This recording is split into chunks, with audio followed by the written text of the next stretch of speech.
花莲县政府甲台泥合作起的这气化炉今年要开始使用，却因为要摕来烧粪扫，引起附录部落抗议。其中宜兰二华村的德卡伦部落居民就提出行政诉讼。6月7日，台北高等行政法院的判决出来了，判这部落败诉。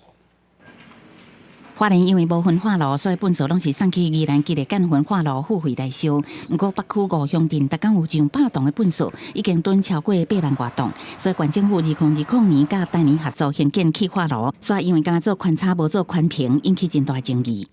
环差跟环评差很多，那环差它还是以水泥的同类型的行业别去做一个更改而已。我们担心的一些有毒物质的那个评鉴上面，它就会比较没有考虑进去，包括戴奥辛，包括什么的。不过，花莲秀林乡的和平村民已经为早期的抗议到即马大部分会当接受，双方看法差真济。到尾啊，德卡伦部落是向台北最高行政法院提起行政诉讼。台泥是一直有办说明会让我们知道，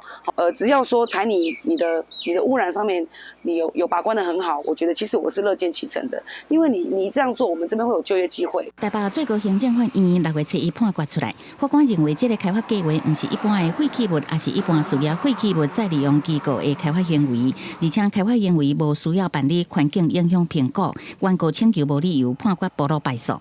环境影响差异分析是没有问题的。那在这个促参法方面，我们也跟台泥签约了，那环评的部分也都同意通过了，所以就是按照现在依法依规，就是按照进度来做进行。台泥表示尊重法院判决，目前相关设施的进度已经特别完工啊，一定7月就要试营运。德卡伦部落是讲有可能搁再上诉。记者综合报道。